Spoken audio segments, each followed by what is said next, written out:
Hello friends, welcome back to my YouTube channel. എല്ലാവരും സുഖമായിട്ടിരിക്കുന്നു എന്ന് കരുതുന്നു. അപ്പോൾ നമുക്ക് നേരെ പുതിയൊരു വീഡിയോയിലോട്ട് പോവാം. അപ്പോൾ ഇന്ന് നമ്മൾ പ്രിപ്പയർ ചെയ്യാൻ പോകുന്ന റെസിപ്പി എന്ന് പറയുന്നത് ഒരു ചിക്കൻ കറിയാണ്. ഇനി അതെങ്ങനെ പ്രിപ്പയർ ചെയ്യുമെന്ന് നോക്കാം. ചിക്കൻ കറി പ്രിപ്പയർ ചെയ്യാൻ വേണ്ടിയിട്ട് ഞാനൊരു 2 കിലോ അളവിൽ വരുന്ന ചിക്കൻ നന്നായിട്ട് കഴുകി വൃത്തിയാക്കി ഒരു കുക്കറിലോട്ട് ഇട്ട് കൊടുക്കുന്നുണ്ട്. അതിനുശേഷം ഈ ചിക്കൻ നമുക്ക് ഫസ്റ്റ് വേവിച്ചെടുക്കാം.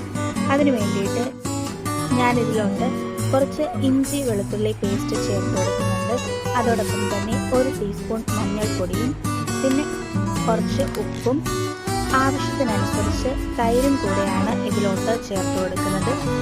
ഇതും നമുക്ക് നന്നായിട്ടൊന്ന് ചേർത്ത് കൊടുത്തതിന് ശേഷം കൈകൊണ്ടിത് നല്ലോണം ഒന്ന് മിക്സാക്കി എടുക്കാം.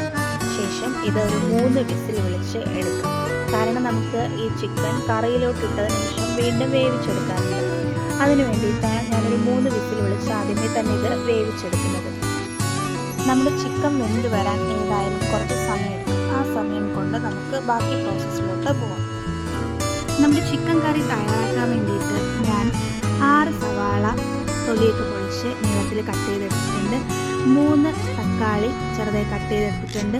4 പച്ചമുളക് ചെറുതായി കട്ട് ചെയ്തെടുത്തിട്ടുണ്ട്. കുറച്ച് ഇഞ്ചി വെളുത്തുള്ളി പേസ്റ്റ്. ഇത്രയാണ് ഞാൻ ഇൻഗ്രീഡിയൻസ് എടുത്തിട്ടുള്ളത്. ഇനി നമുക്ക് ഒരു അലുമിനിയം കടായി അടുപ്പത്ത് ഒഴിച്ചു കൊടുക്കാം. ചൂടായി വരുമ്പോൾ ആവശ്യത്തിനനുസരിച്ച് എണ്ണ ഒഴിച്ചു കൊടുക്കാം. അതിലോട്ട് 1 ടീസ്പൂൺ കടുകും ഇട്ട് കൊടുക്കാം. കടുക് നല്ലോണം പൊട്ടി വരുമ്പോൾ കുറച്ച് കറിവേപ്പില കൂടെ ചേർത്ത് കൊടുക്കാം.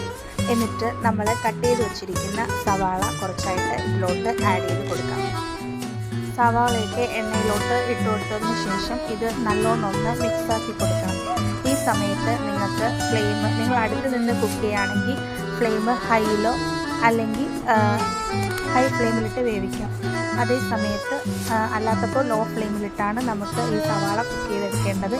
കാരണം സവാള കരിഞ്ഞു പോകാതെ മാക്സിമം നോക്കണം.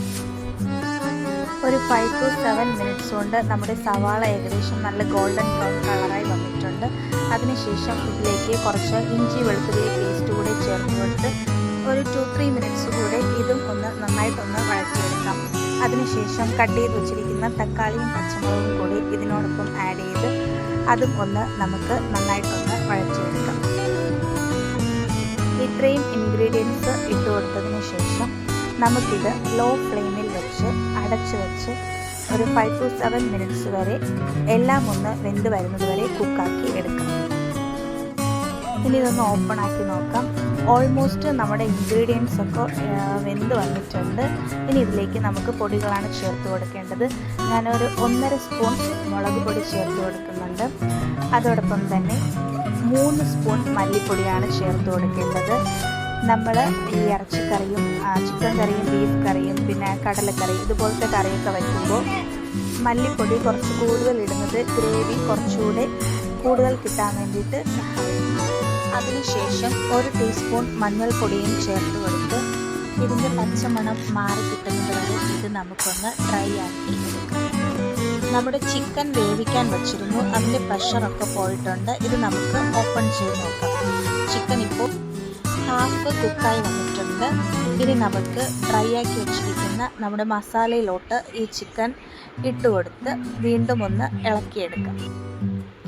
അതിനുശേഷം നമ്മുടെ കുക്കറിൽ കുറച്ച് ഒരു 1/2 ഗ്ലാസ് വെള്ളം കൂടെ ഒഴിച്ചു കൊടുത്ത് അത് നമ്മൾ വെന്തുകൊണ്ടിരിക്കുന്ന ചിക്കൻ കറിയിലോട്ട് ചേർത്ത് കൊടുത്ത് ഒരു ടീസ്പൂൺ ഗരം മസാലയും 2 ടീസ്പൂൺ ചിക്കൻ മസാലയും ചേർത്ത് പിന്നെ ആവശ്യത്തിനനുസരിച്ച് ഉപ്പ്. കാരണം നമ്മൾ ചിക്കൻ വേവിച്ച സമയത്ത് കുറച്ച് ഉപ്പിട്ടിട്ടുണ്ടായിരുന്നു. അത്രയും കൂടെ ഇട്ട് കൊടുത്തതിന് ശേഷം ഇത് ഫ്ലെയിം കുറച്ച് വെച്ച് അടച്ച് വെച്ച് നമുക്ക് ഒരു 10 to 15 മിനിറ്റ്സ് ഇത് വേവിച്ചെടുക്കും. 10-15 മിനിറ്റ് ആയിട്ടുണ്ട്. നമ്മുടെ കറിയൊക്കെ നല്ലോണം ഒന്ന് കുറുകി വന്നിട്ടുണ്ട്. ഇനി ഇതിൻ്റെ ടോപ്പിലോട്ട് കുറച്ച് മല്ലിയില കൂടെ ഗാർണിഷ് ചെയ്ത് നമുക്കിത് ഇറക്കി വയ്ക്കും. അപ്പോൾ വളരെ ടേസ്റ്റി ആയിട്ടുള്ള നമ്മുടെ ചിക്കൻ കറി തയ്യാറായിട്ടുണ്ട്. മസ്റ്റായിട്ട് ഇത് എല്ലാവരും ട്രൈ ചെയ്ത് നോക്കുക. നിങ്ങളുടെ ഫീഡ്ബാക്ക് കമൻറ്റ് ചെയ്യുക. വീഡിയോ ഇഷ്ടമായ ചാനൽ സബ്സ്ക്രൈബ് ചെയ്യുക, സപ്പോർട്ട് ചെയ്യുക. അപ്പോൾ അത്രയേ ഉള്ളൂ. ബൈ.